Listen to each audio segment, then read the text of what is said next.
இன்னைக்கு வீடியோவில் பார்க்க போகிறது நம்ம சாமந்தி செடியிலேருந்து வேர் பிடிக்கிறதுக்கு செடி நட்டிங்கன்னா எப்படி சீக்கிரமாக வளர்க்குறது, அதாவது சீக்கிரமாக வளர்கிறத பற்றி தான் நம்ம பார்க்க போகிறோம். வீடியோக்குள்ளே போகிறதுக்கு முன்னாடி புதுசாக பார்க்குறவங்க நம்ம சேனலை சப்ஸ்கிரைப் பண்ணிக்கோங்க. வாங்க வீடியோக்குள்ளே போகலாம். இப்போ நான் என்ன சொல்கிறேன்னா, ஏற்கனவே கம்போஸ்ட் மண் ரெடி பண்ணிவிட்டு செடி நடுங்க சொல்லியிருக்கிறேன். அதே சமயத்தில் நான் எல்லா மெத்தட்லேயும் மண் எல்லாம் பார்த்து நட்டின்னு இருக்கேன் மாற்றி.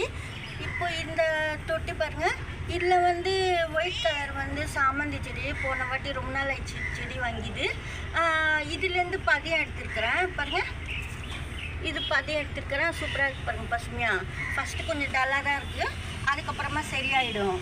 ஆனால் நீங்கள் மண் நான் காய்கறி வேஸ்ட்டு கலந்து இந்த செடி நம்ம நட்டோம், நல்லா வளருது பாருங்கள். அதாவது தொட்டிக்குள்ளேருந்து மண்ணுக்குள்ளேருந்து எழும்பி வருது செடியெல்லாம். ஏன்னா எந்த மண்ணில் நடுறது சாமந்தி செடிக்கு அப்படின்றாங்க. அதுக்கு சொல்கிறேன் நான், எப்போவுமே காய்கறி வேஸ்ட்டு கலந்துட்டு நட்டாலும் நல்லா வரும். நான் ஏற்கனவே சாப்பாடு, குழம்பு, காய்கறி வேஸ்ட்டு, கீரை தண்டு அதெல்லாம் மண்ணுக்குள்ளே கலந்துட்டு கம்போஸ்ட் பண்ணிவிட்டு அதில் செடி நட்டுருங்க. இப்போது இது கூட நான் அது போல் தான் நட போகிறேன். இந்த மண்ணில் நான் நடும்போது வீடியோ பண்ணுறேன். இது ஃபஸ்ட்டு எப்படி வருதுன்னு சொல்லிட்டு கம்போஸ்ட் பண்ண மண்ணில் நட்டுட்டு அதுக்கப்புறமா நான் எப்படி வளர்க்குன்னு பார்த்துட்டு நம்ம நடலாம்னு சொல்லிட்டு வச்சுருக்கேன் கண்ணெல்லாம்.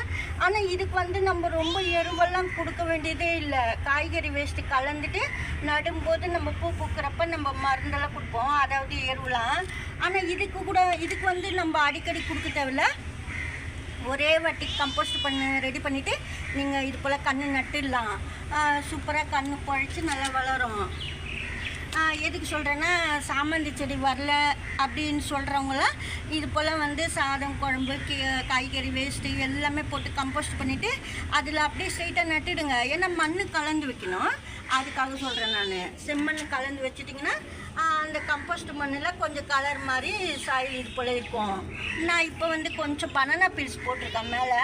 அதாவது அந்த போட்ட எருவில் பனானா பீல்ஸ் நீங்கள் போடலன்னா இது போல் போடணும். அப்படி இதில் பாருங்கள், ஏற்கனவே சின்ன கன்று நட்டிருக்கிறேன் இந்த மண்ணில் வளர்கிறதுக்கு. நம்ம அப்புறமா எடுத்து வேறு இதில் வைக்கணும், வேறு தொட்டியில். இந்த செடி பாருங்கள், அதே போல் தான் நம்ம வேர் பிடிச்சதுக்கப்புறமா இந்த கப் தொட்டியில் நட்டுட்டேன். ஒவ்வொரு விதமாக சாயல்லாம் நான் ரெடி பண்ணிவிட்டு நட்டுடுறேன். எல்லா மண்ணிலையும் சூப்பராக வருது. ஆனால் இதுக்கு நான் எப்படி நட்டேன்னா, கொஞ்சம் மணல் கலந்த மண் இது. நான் வெங்காயம் தூளெல்லாம் தண்ணியில் போட்டு ஊற வைப்பேன். 3 days ஃபர்மெண்ட் பண்ணிட்டு லிக்விட் ஃபெர்டிலைசருக்கு நம்ம கொடுப்போமே, அது போல் அந்த வெங்காயம் தூளெல்லாம் இதுக்குள்ளே போட்டு மண் கலந்து நட்டுட்டேன். இப்போ தான் காலையில் தான் நட்டேன் இந்த பிளான்ட்டு. அதாவது கீழே நம்ம சாயில் மணல் சாயில் போட்டு கலந்து வச்சுட்டு நடு சென்டரில் அந்த வெங்காயம் தூள் ஊறினது போட்டுட்டு அதுக்கப்புறம் கொஞ்சமாக மண் போட்டுட்டேன். கொஞ்சம் இந்த இலைங்கெல்லாம் பச்சை இலைலாம் க்ரீன் இலைலாம் க்ரீன் லீஃப்லாம் போட்டிருக்கேன் சேர்த்து.